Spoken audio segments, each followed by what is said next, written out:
Selamat pagi bagi semua Bapak, Ibu, dan Saudara yang terkasih di dalam Tuhan. Bersyukur atas segala kasih anugerah Tuhan, kita masih diberi hari baru dalam keadaan baik. Mari sama-sama kita merenungkan firman Tuhan dari Keluaran 8 ayat 20 sampai 23. Berfirmanlah Tuhan kepada Musa, bangunlah pagi-pagi dan berdirilah menantikan Firaun pada waktu biasanya ia keluar ke sungai. Dan katakanlah kepadanya, beginilah firman Tuhan, biarkanlah umatku pergi supaya mereka beribadah kepadaku. Sebab jika engkau tidak membiarkan umatku itu pergi, maka aku akan melepaskan pikat terhadap engkau, terhadap pegawai-pegawaimu, rakyatmu dan rumah-rumahmu, sehingga rumah-rumah orang Mesir, bahkan tanah di mana mereka berdiri akan penuh dengan pikat. Tetapi pada hari itu aku akan mengecualikan tanah Goshen di mana umatku tinggal, sehingga di sana tidak ada terdapat pikat, supaya engkau mengetahui bahwa aku, Tuhan, ada di negeri ini. Sebab aku akan mengadakan perbedaan antara umatku dan bangsamu. Besok tanda mujizat ini akan terjadi. Ingat Goshen, ingat perlindungan dan pemeliharaan Tuhan bagi orang-orang yang percaya kepadanya. Goshen adalah sebuah daerah di sebelah timur Sungai Nil. Goshen yang disebut juga dengan nama Rameses merupakan tempat yang terbaik di tanah Mesir. Dalam Kejadian 47 ayat 11, Yusuf menunjukkan kepada ayahnya dan saudara-saudaranya tempat untuk menetap dan memberikan kepada mereka tanah milik di tanah Mesir, di tempat yang terbaik di negeri itu, di tanah Rameses, seperti yang diperintahkan Firaun. Di Goshen terdapat padang rumput yang subur untuk ternak gembalaan dan juga terdapat banyak air karena terletak tidak jauh dari sungai Nil yang besar.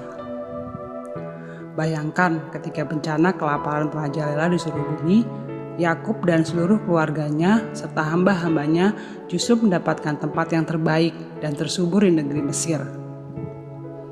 Sungguh suatu pemeliharaan Tuhan yang indah dan ajaib.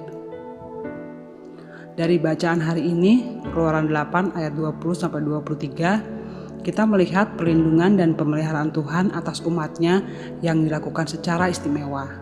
Ketika seluruh tanah Mesir terkena tulah lalat pikat, maka Tuhan mengecualikan tanah Goshen, karena di tanah itu ada umatnya.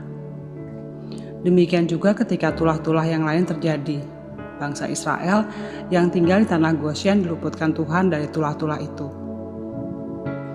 Hal ini merupakan suatu bentuk nyata pemeliharaan Tuhan atas umatnya yang sungguh menakjubkan. Tuhan menjaga umatnya seperti menjaga biji matanya sendiri yang tak boleh disentuh oleh siapapun atau oleh apapun juga.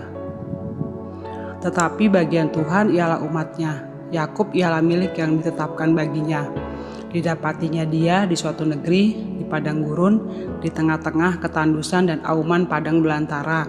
Dikelilingnya dia dan diawasinya. Dijaganya sebagai biji matanya. Ulangan 32 ayat 9-10. Tuhan dengan tegas berkata bahwa Ia akan mengadakan pembedaan antara umat yang percaya kepadanya dan orang-orang yang tidak mau percaya kepadanya.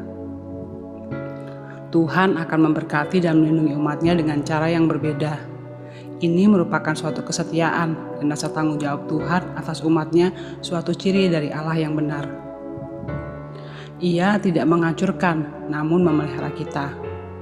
Janji Tuhan untuk memelihara dan melindungi kita tidak perlu diragukan lagi. Tuhan akan melakukan apa saja untuk membela dan menyelamatkan kita. Bila saat ini kita merasa hidup jauh dari berkat, pemeliharaan dan perlindungan Tuhan, mari ambil waktu sejenak untuk merenungkan firman Tuhan hari ini. Kembalilah ke Goshen, di mana berkat dan perlindungan Tuhan ada atasnya. Pemeliharaan dan perlindungan Tuhan senantiasa ada pada mereka yang setia kepadanya. Haleluya, puji Tuhan, mari kita berdoa. Bapa kami yang baik, terima kasih untuk firman-Mu yang boleh kami renungkan. Terima kasih atas pemeliharaan dan perlindungan-Mu yang sungguh nyata dalam kehidupan kami.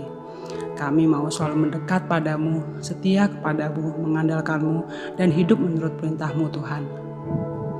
Berkati seluruh kegiatan kami hari ini, ampuni segala dosa dan salah kami. Dalam nama Tuhan Yesus Kristus, kami sudah berdoa dan mengucap syukur.